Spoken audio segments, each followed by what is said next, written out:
Welcome back to my channel, everybody. Hope you're all doing great today.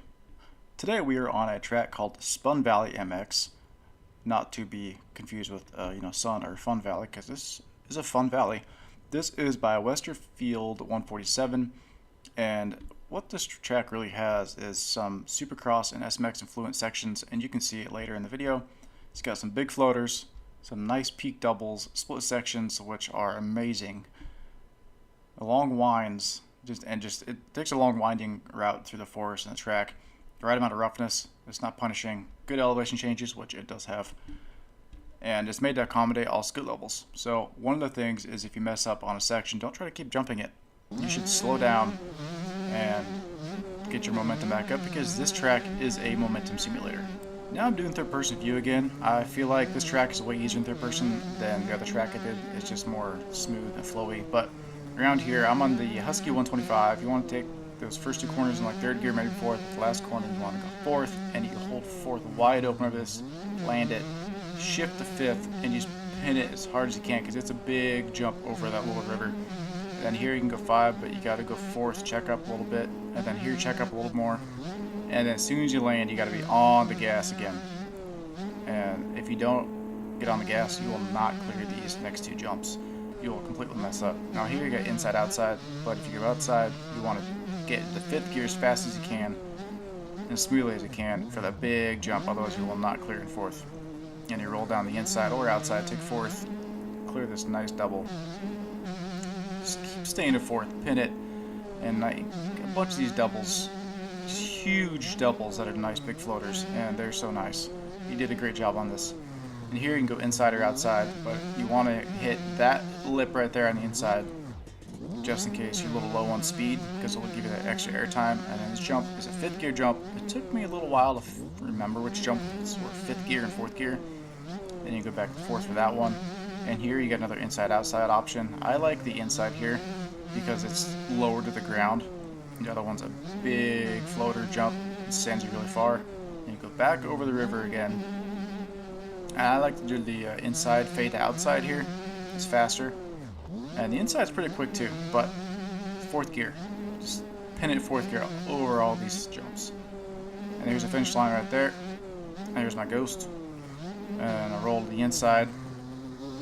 Probably should have shifted down the third, but nice little whoop section there, not too much. And then here, inside outside again. Inside smoother, flatter, probably faster. And this is a little tricky one. You gotta carry just enough speed that you don't over jump that little like table on. Otherwise, it'll bounce you off. You want to carry your momentum over that river. So then after that jump, you jump back on to the track. And one thing I will say is that he does mention that you should ride a 250F on here.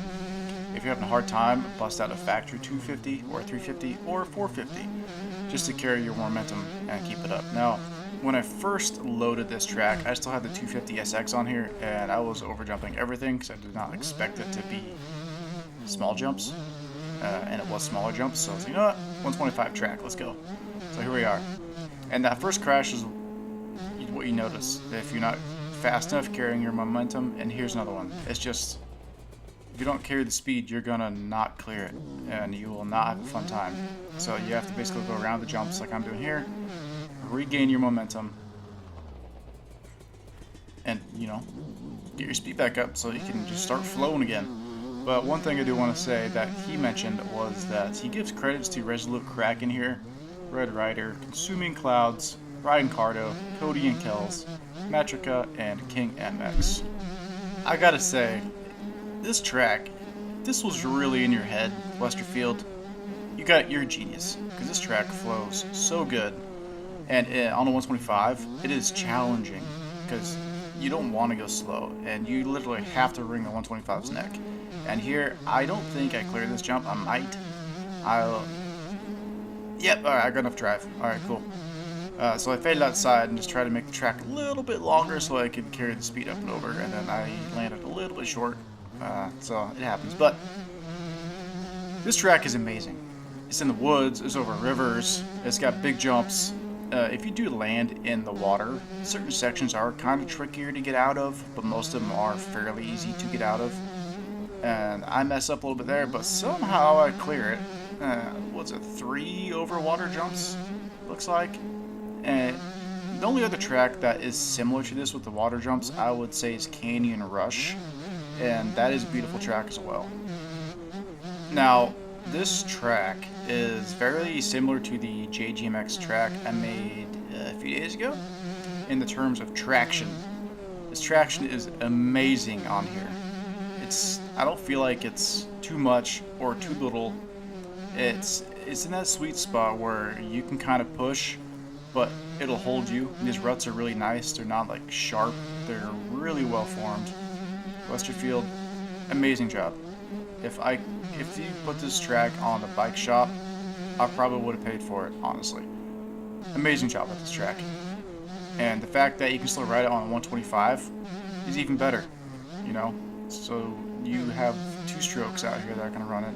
Not just 250Fs with a little more power than these guys, but it's still scaled enough where you can run these small bore two strokes and send it. And here's the big send on the outside there.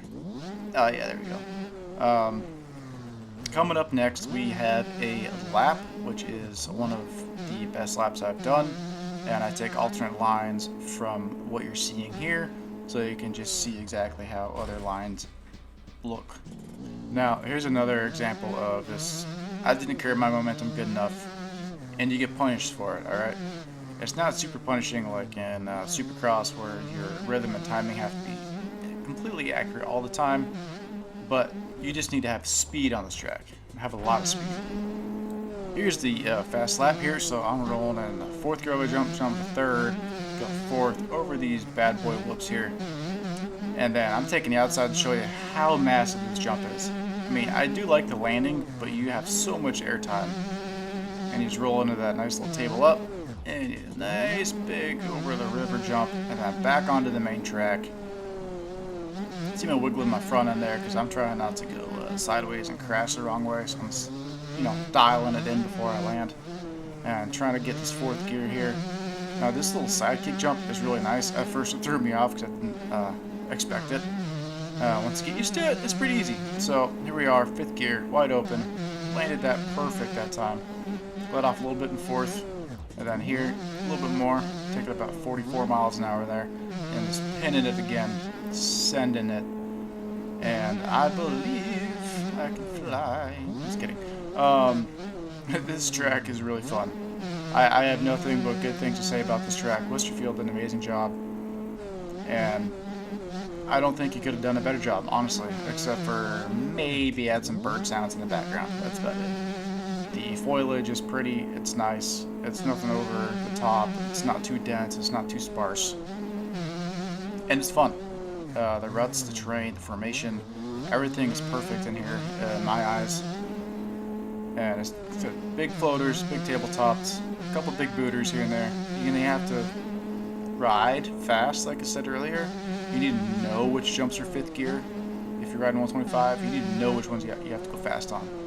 Other than that, you would do fine on probably 250F if you wanted to run that baby.